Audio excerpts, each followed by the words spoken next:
नमस्कार दोस्तों, आज हम लोग फिर से नंबर सिस्टम को आगे बढ़ा रहे हैं और पिछले वीडियो जिन लोगों ने नहीं देखे हैं वो देख लें। जो नए जुड़ रहे हैं वो पूरा 1 नंबर वाले वीडियो से ही पूरा आकर के देखें, क्योंकि हमने सारे वीडियो एकदम सीक्वेंस से बनाए हैं ताकि आप लोगों को कोई दिक्कत ना हो। और जो लोग देख रहे हैं अच्छी बात है, पढ़ते रहिए। एग्ज़ाम आपके जल्दी ही होने वाले हैं। जैसे ही लॉकडाउन खुलेगा सारे एग्ज़ाम एक साथ आएंगे, इसलिए पढ़ते रहिए, ठीक।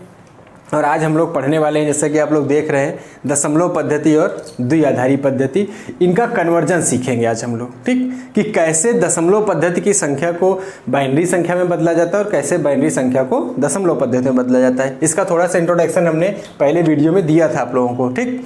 लेकिन आज हम फिर से पूरा पढ़ाएंगे, ठीक। तो दशमलव पद्धति जो कि आप बचपन से पढ़ते आ रहे हैं, 1 2 3 4 5, आप ऐसे लिखा जाता है, आपसे पूछे क्या लिखा है तुरंत बता देते हैं 11 है ना। लेकिन ऐसा होता नहीं। कैसे पता आपको कि 11 है, कैसे पता आपको कि किस सिस्टम में लिखा गया। लेकिन आप पढ़ते आ रहे हैं बचपन से कि ये 11 है तो 11 लिखा हुआ है, क्योंकि अगर हम इसके नीचे आधार चेंज कर दें तो ये तुरंत संख्या बदल जाएगी, है ना। तो देखते हैं दशमलव पद्धति क्या होती है। दशमलव पद्धति हमारे जो अंक हैं 0 से लेकर के 1 2 3 4 5 6 7 8 और 9, 0 से लेकर 9 तक की जो ये 10 अंक हैं, इनको प्रयोग करके जिस पद्धति का निर्माण होता है उसी को हम क्या बोलते हैं, दशमलव पद्धति। ये टोटल 10 अंक होते हैं, ठीक। इन 10 अंकों से मिलकर जिस पद्धति का निर्माण करते हैं हम उसको बोलते हैं दशमलव पद्धति। और यही वजह है कि दशमलव पद्धति का जो आधार होता है वो कितना होता है, 10। दशमलव पद्धति का आधार कितना होता है, 10। ये क्वेश्चन पूछा गया है इस तरह का कि आधार कितना होता है। दशमलव पद्धति का आधार 10 होता है और इस पद्धति को लिखने के लिए 0 से लेकर 9 तक के 10 अंकों का प्रयोग किया जाता है। दुनिया की कोई भी आप संख्या आप लिखते हैं, यही 10 अंक आपके पास होते हैं, ठीक। और अगर द्विआधारी पद्धति में आ जाएं तो द्विआधारी पद्धति का आधार जो होता है वो 2 होता है। इसका बेस कितना होता है, 2 होता है। और इसको लिखने के लिए 0 और 1 यही 2 अंक होते हैं जिनका प्रयोग किया जाता है। इसके अलावा कोई भी अंक इस आधार पद्धति में अपनाया नहीं जाता है। तो आप इतना याद रखिएगा कि दशमलव पद्धति का आधार 10 होता है। इसको लिखने के लिए 0 से लेकर 9 तक के 10 अंकों का प्रयोग किया जाता है, जबकि द्विआधारी पद्धति का आधार 2 होता है और इसको लिखने के लिए 0 और 1 2 अंकों का प्रयोग किया जाता है, ठीक। अब हम लोग चलते हैं, देखते हैं कि कैसे इनको बदला जाता है। तो सबसे पहले हम बदलेंगे द्विआधारी पद्धति में, मतलब दशमलव पद्धति की संख्या को बाइनरी संख्या में बदलेंगे, ठीक है। तो आप लिख लेंगे डेसिमल टू बाइनरी कन्वर्जन, ठीक। हम लोग चल रहे हैं दशमलव पद्धति से बाइनरी पद्धति में बदल के देखते हैं, ठीक है। जैसे एक हम क्वेश्चन आपको दें, ऐसे लिख दें हम कि 43 को द्विआधारी पद्धति में बदलें। द्विआधारी पद्धति या वही बाइनरी सिस्टम, हम चाहो तो पूरा लिख लो, कोई मतलब नहीं। 43 को द्विआधारी पद्धति में बदलें, मतलब 43 को हमें बाइनरी सिस्टम में बदलना है। देखो, इस सवाल को भाषा के तौर पे अगर हम लिखें तो ऐसे लिख सकते हैं। इस सवाल को हम सांकेतिक रूप में भी आपसे एग्जामिनर पूछ सकता है। जैसे सिर्फ इतना लिख दे, ऐसे लिख दे कि 43 और ब्रैकेट में ऐसे 10 लिख देगा, ठीक, ऐसे, और ऐसे करके क्वेश्चन मार्क लगा के और ब्रैकेट में यहाँ 2 लिख देगा। इसका सीधा सा मतलब यही है कि जो यहाँ भाषा में लिखा है कि 43 को द्विआधारी पद्धति में या बाइनरी सिस्टम में बदलिए, वही यहाँ पे लिखा है कि 43 जो कि 10 आधार 10 लगा है, इसका मतलब ये दशमलव पद्धति में है और इसको बदलना है, क्वेश्चन मार्क लगाया कि बदलना है किसमें, द्विआधारी पद्धति में, ठीक। तो हम देखते हैं कि बदलने की प्रक्रिया क्या होती है। बहुत आसान सा प्रक्रिया है, बस आपको एक बार समझ लेना है। 43 को हम ऐसे लिखेंगे और यहाँ पे लिख देंगे शेष, ठीक, और भाग देंगे किससे, 10। बाइनरी में बदलना है, बाइनरी का आधार कितना होता है, 2। तो 2 से हम इस संख्या को भाग देंगे तो 2 दूना 4, 2 1 कम 2, बच गया कितना, 1। शेषफल को इधर हम लिखते जाएंगे। फिर 2 से भाग देंगे तो 2 1 कम 2 0, शेषफल कितना बच गया, 1। फिर इसको हम 2 से भाग देंगे तो 2 5 10, शेषफल बच गया कितना, 1। फिर इसको 2 से भाग देंगे, 2 दूनी 4, शेषफल बच गया कितना, 1। अरे सॉरी, यहाँ पे जब हमने भाग दिया 2 5 10 तो शेषफल हमें कितना मिला था, 0। फिर 2 से भाग देंगे तो 2 दूना 4, शेषफल बचा कितना, 1। फिर 2 से भाग देंगे तो 2 1 कम 2, शेषफल क्या मिला, कुछ नहीं, 0 हो गया। ठीक। तो इस तरह से हमारा मान निकला। तो शेषफल ही मेन होता है इसमें, ठीक है। अब देखो लिखा कैसे जाता है इसको। हम चलते हैं इधर से, नीचे की तरफ से चलेंगे और ऊपर की तरफ जाएंगे। मतलब हमारा उत्तर निकल के आया कि जो 43 था ये दशमलव पद्धति में था, इसको हमने बदला 101011। किसी को छोड़ते नहीं, ध्यान रखिएगा। 101011 जो कि किस में है, बाइनरी संख्या में 101011, ठीक। तो 43 को हमने 2 से भाग देते गए और हर बार क्या निकालते गए, शेषफल। अगर हमने भाग दिया, भाग चला गया तो शेषफल 0, नहीं गया तो शेषफल 1, क्योंकि भाग 2 से दे रहे हैं तो 1 के अलावा शेषफल और कुछ तो आपको मिल नहीं सकता है, ठीक। एक एग्जाम्पल और देखते हैं। जैसे हम यहाँ पे कोई संख्या चेंज करके लिख देते हैं ऐसे। यहाँ पे अगर हम क्वेश्चन चेंज कर दें, ऐसे लिख दें हम 57 कि 57 को दशमलव पद्धति में है, इसको बाइनरी में बदलिए। कर लेंगे ये वाला ना इतना। देखिए एक और करके दिखाते हैं हम आपको। फिर हम वही प्रक्रिया करेंगे, 57 के गुणनखंड करेंगे ऐसे करके, 2 से भाग देंगे। गुणनखंड मतलब भाग कर रहे हैं और शेष निकाल रहे हैं। 2 से भाग देंगे, 2 दूनी 4, 1 बचा, 2 8 16, 1 बच गया। फिर 2 से भाग देंगे, 14 दूनी 28, शेषफल 0। फिर 2 से भाग देंगे, 2 सत्ते 14, शेषफल 0। फिर 2 से भाग देंगे, 2 तिया 6, शेषफल 1। फिर 2 से भाग देंगे, 2 1 कम 2 और शेषफल क्या मिल गया आपको, 1। तो फिर हम यहाँ से चलेंगे नीचे से ऊपर की तरफ, क्या मिलेगा हमें, 111001। तो हमारा उत्तर आ गया कि जो 57 था ये दशमलव पद्धति में था और ये बदल गया 111001 और ये किस में हो गया, बाइनरी में, ठीक। इन सवालों को हम वापस थोड़ी देर बाद उल्टा लगाएंगे इधर से इधर की तरफ, ताकि हम देखें कि हम दोनों तरफ को कन्वर्जन सही से कर पा रहे हैं या नहीं, ठीक। तो कर लेंगे इतना। अब देखते हैं कुछ दशमलव के सवाल। जैसे इनमें कोई संख्या ऐसी भी तो मिल सकती है आपको जहां दशमलव लगा हो, है ना। तो आप दशमलव का कन्वर्जन देखते हैं कि दशमलव की संख्या को कैसे बदला जाता है। तो एक क्वेश्चन और देखते हैं इसी में।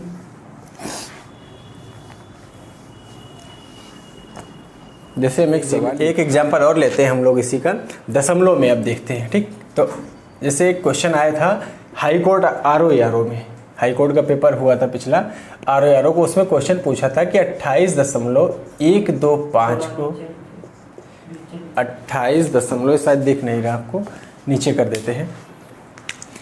28.125 को द्विआधारी पद्धति में बदले, ऐसे क्वेश्चन आया हाई कोर्ट RO में, ठीक। तो हम 28 को अपने उसी प्रक्रिया से बदलेंगे जैसे हमने पिछले 2 एग्जाम्पल आपको बताए। 28 को हम 2 से भाग देंगे और शेषफल निकालेंगे। 2 से भाग देंगे 14, शेषफल 0। 2 से भाग देंगे 7, शेषफल 0। 2 से भाग देंगे 2 तिया 6, शेषफल 1। फिर 2 से भाग देंगे, 2 1 कम 2, शेषफल 1, ठीक। तो ये तो हमारा 28 हो गया। अब देखते हैं कि दशमलव वाली संख्या को कैसे बदला जाता है। 0.125, ठीक। तो दशमलव वाले के दशमलव के बाद वाले जो अंक होते हैं उनको हम 2 से भाग देने की बजाय क्या करते हैं, 2 से गुणा करते हैं। और 2 से गुणा करके इंतजार करते हैं कि कोई अंक ऐसा हो जो दशमलव को पार करके इधर आए। जैसे इस संख्या को हम 2 से गुणा करेंगे और लिखेंगे 5 दूना 10, 2 दूना 4 और 1 5, 2 1 कम 2। कोई अंक ऐसा मिला जो दशमलव को पार किया। अगर कोई भी अंक दशमलव को पार करके नहीं आया तो दशमलव के पार में हमें क्या मिल गया, 0। इसको हमने लिख लिया। दशमलव के पहले कौन आया, 0, हमने लिख लिया। अब फिर से इस संख्या को उठा के लाते हैं 0.250 और इसको फिर से 2 से गुणा करेंगे। ध्यान देते रहिएगा, पहले हमने दशमलव के बाद वाली संख्या को 2 से गुणा किया और देखा कि दशमलव के पहले कौन आया, तो दशमलव के पहले कुछ नहीं आया, मतलब हमें क्या मिला, 0। फिर इस संख्या को लाए और फिर 2 से गुणा करेंगे तो आएगा 0। 5 दूना 10, 2 दूना 4 और 1 5। अभी भी कोई भी अंक दशमलव को पार करके आगे नहीं आया, इसका मतलब अभी भी हमें क्या मिल रहा है, 0। अब इस संख्या को फिर इधर लाएंगे 0.500 और फिर 2 से गुणा करेंगे, ठीक। इस बार हमें मिलेगा 0.1। इस बार दशमलव को क्रॉस करके कौन आया इधर, 1। और जैसे ही दशमलव के बाद वाले सारे अंक समाप्त हो गए, तीनों 0 हो गए। अब कोई अंक नहीं बचा, वैसे ही हम 2 का गुणा करना बंद कर देंगे। अब ध्यान दीजिएगा, इस वाली संख्या को हम ऊपर नीचे से ऊपर की तरफ लिखते थे और इनको ऊपर से नीचे की तरफ लिखेंगे। जैसे हमारा मान था 28.125 जो कि किस में था, दशमलव पद्धति में था। इसको हम बदल रहे हैं बाइनरी में, तो क्या लिखेंगे हम 11100 11100, ठीक। इतना तो 28 का था। इसके बाद दशमलव, फिर हमने कहा इसको ऊपर से नीचे लिखेंगे 001 ठीक। और ये किस में आ गया, बाइनरी में, ठीक है। कर लेंगे। दशमलव के पहले वाली संख्या को अपने पिछले नियम के हिसाब से, जैसे हमने 2 एग्जाम्पल बताए थे, सेम वैसे ही करना है। और दशमलव के बाद वाली संख्या को 2 से गुणा करना है और गुणा करने के बाद देखना है कि दशमलव के पहले कोई अंक आया कि नहीं आया। यदि कोई अंक नहीं आया तो कोड के रूप में हमें क्या मिला, 0। फिर इस संख्या को लेकर इधर आएंगे, फिर 2 से गुणा करेंगे, फिर देखेंगे दशमलव के पार कौन आया, नहीं आया तो फिर से 0। फिर इस संख्या को, ये प्रक्रिया लगातार चलती रहेगी तब तक जब तक इधर के सारे अंक क्या हो जाए, 0 ना हो जाए। और हर बार जो दशमलव के इस तरफ आएगा उसको हम अलग लिखते जाएंगे और इसी सीरीज को ऊपर से नीचे की तरफ हम यहाँ पे कॉपी कर देंगे और हमारा संख्या बदल जाएगी, ठीक। आइए एक और देखते हैं एग्जाम्पल इसी में। एक क्वेश्चन और लिखते हैं, जैसे 15.8125। अब हम आपसे कहें कि इसको द्विआधारी पद्धति में बदलिए, ठीक। लगाते हैं जल्दी से।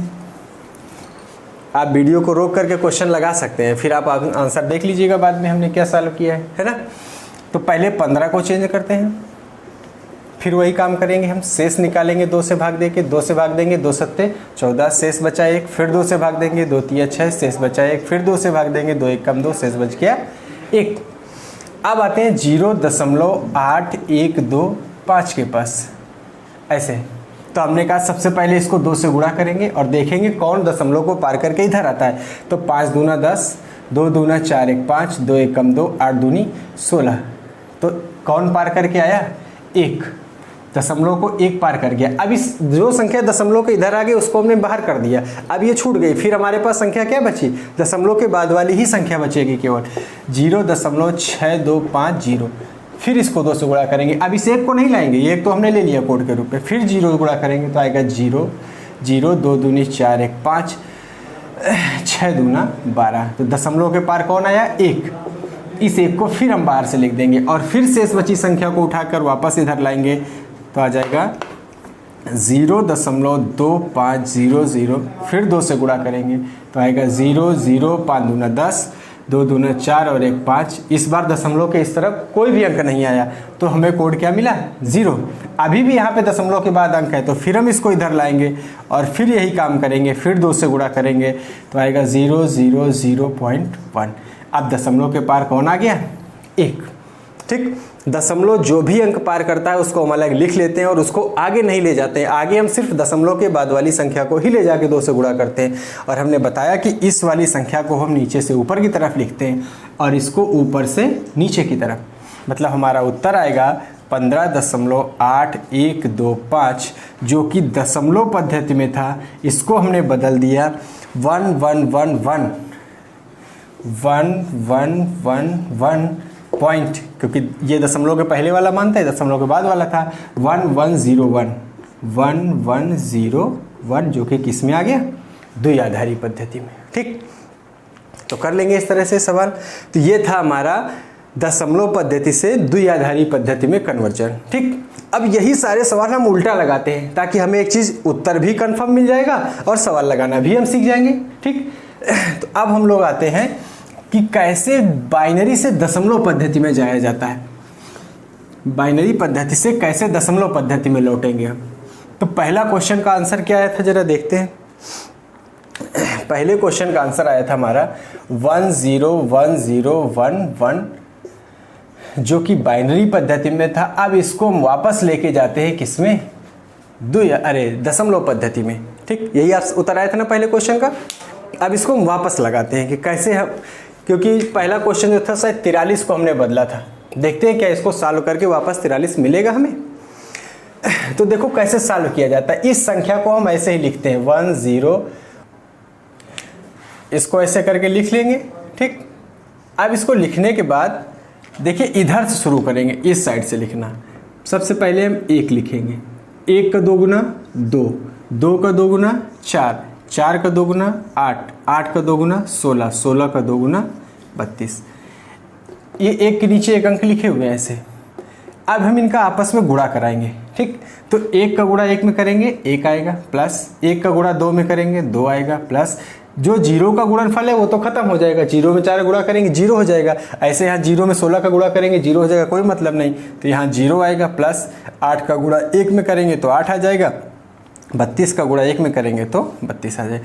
वैसे गुणा नहीं भी करेंगे तो 1 का सब जगह तो 1 के अलावा और कुछ मिल नहीं सकता है, तो गुणा करने कोई मतलब भी नहीं, बस 0 के नीचे वाली संख्या काट दीजिए, बाकी सबको जोड़ देते हैं। तो आएगा 32 8 40, 2 42 और 1 43। मिल गई वही चीज़ हमें जो हमने पहला क्वेश्चन लगाया था। इसका मतलब है कि 1 0 1 0 1 1 जो कि बाइनरी पद्धति में था, ये 43 आया हमारा जब हमने किस में बदला इसको, दशमलव पद्धति में। ठीक, कर लेंगे। अब देखते हैं दूसरा वाला एग्जाम्पल जो था हमारा, उसमें हमने क्या लिया था, उसको भी बदल के देखते हैं। तो दूसरा वाला एग्जाम्पल देखते हैं हम लोग। दूसरे वाले एग्जाम्पल में क्या था, 1 1 1 0 0 1 जो कि द्विआधारी पद्धति में था। अब हम इसको वापस किस में बदलेंगे, दशमलव पद्धति में। ठीक, दूसरा एग्जाम्पल यही था, तो इसको फिर से लिखते हैं, इससे 1 1 1 0 0 1। ठीक, वापस शुरू करेंगे इधर से, 1 1 इसका 2 गुना 2, 2 का 2 गुना 4, 4 दूना 8, 8 दूनी 16, 16 दूना 32। अब हमने कहा जहाँ जहाँ 0 मिलेगा उसको काट देंगे, क्योंकि 0 गुणा करेंगे 0 हो जाएगा। तो यहाँ से मिलेगा 1, जोड़ देते हैं, 32 8 40, 16 6 56 और 1 57। तो इसको जोड़ देंगे, 32 प्लस 16 प्लस 8 प्लस 1 कितना आ जाएगा, 57। तो हमारे पहले वाले क्वेश्चन में यही हमने मान लिया था कि 1 1 1 0 0 1 जो को द्विआधारी में था ये बदल गया 57 दशमलव पद्धति में, है ना। तो ठीक, कर लेंगे इस तरह का। एक दशमलव वाले को भी वापस चेंज करके दिखा देते हैं आपको, बाकी एक जो बचेगा उसको आप लोग बदल लीजिएगा। एक दशमलव वाले मान को हम चेंज करके दिखा देते हैं, कुछ होता नहीं बदलने, बहुत आसान सी चीज़ होती है। जैसे दशमलव वाले में हमने एक लिया था 1 1 1 0 0.001 था ये वाला मान, जो कि दो आधारी में। अब इसको वापस हम ले जाएंगे किस में, दशमलव पद्धति में, है ना। तो देखते हैं, इसको भी वैसे लिखेंगे 1 1 1 0 0.001। ठीक, तो दशमलव के उधर की अभी बात नहीं करेंगे, ठीक, दशमलव के इधर की बात करते हैं। इधर पहले 1 1 दूना 2 2 दूना 4 4 दूना 8 8 दूना 16, इन दोनों के पास 0 है, हटा देंगे इसको। यह आएगा 16 4 20 और 8 28, प्लस आगे चलते जाएंगे। अब यहाँ पर देखो मान कैसे लिखा जाता है, यहाँ पर एक रिपीट नहीं होता है, क्योंकि वास्तव में ये जो मान होते हैं ये ऐसे लिखे होते हैं, 2 की पावर 0 यहाँ पे शुरू होता है, 2 की पावर 0, फिर 2 की पावर 1, 2 की पावर 2, 2 की पावर 3 और इधर चलता है 2 की पावर -1, 2 की पावर -2, दशमलव के बाद वाला, है ना। तो 2 की पावर -2 का मतलब 1/2, तो 2 की पावर 0 सिर्फ एक ही बार आता है, इसलिए एक रिपीट नहीं होता है ना। तो हम इन सबको ऐसे ना देख के हमने डायरेक्ट ऐसे ही लिखना सिखा दिया आपको। ठीक, अब 1 रिपीट नहीं होगा, ठीक, सीधे कौन सा आएगा 2, तो दशमलव के बाद 1/2 आएगा, फिर 1/4, फिर 1/8, है ना। ऐसे 2 दूना 4 दूना 8 आएगा, लेकिन सब भिन्न में आएगा, दशमलव के बाद भिन्न में आते हैं मान, दशमलव के पहले सीधे सीधे मान आते हैं। अब देखो इसमें ये 0 के नीचे खत्म, ये 0 के नीचे खत्म, गुणा होगा, 1 का गुणा 1/8 में होगा तो कितना आ जाएगा 1/8, और 1/8 का मान जब आप निकालेंगे तो आएगा कितना 0.25, है ना, यही आता है 0.25। निकाल के देखेंगे तो मान आपको मिल जाएगा, भाग दे के देख लो, 8 का भाग देंगे 1 में, 0.0 8 1 कम 8 बचा 2, दशमलव लगा 0 8 दूनी 16, अरे 16 4 20 8 बचे 40, कट गया पूरा पूरा। ठीक, इसका मतलब 0.125 दिया जाएगा, 28.125। सबको जोड़ना ही है, 16 + 8 + 4 इधर 1/8, 1/8 का मान 0.125 और ये पूरा जोड़कर कितना हो गया 28, है ना। तो कर लेंगे। एक एग्जाम्पल और हमने दिया था, उसको अपने आप बना के देखिएगा, ठीक, उसको अपने आप बना के देख लीजिएगा, बहुत आसान सा काम है, कोई दिक्कत नहीं होगी आप लोगों को। तो इस वीडियो में इतना ही रखते हैं, जो चीज़ दिक्कत हो आप कमेंट करिएगा, हम आपको फिर से वीडियो बना के या फिर कमेंट में ही किसी भी तरीके से आपको हम बता देंगे। अगर कोई समस्या होती है तो इस वीडियो में इतना ही रखते हैं। Thank you.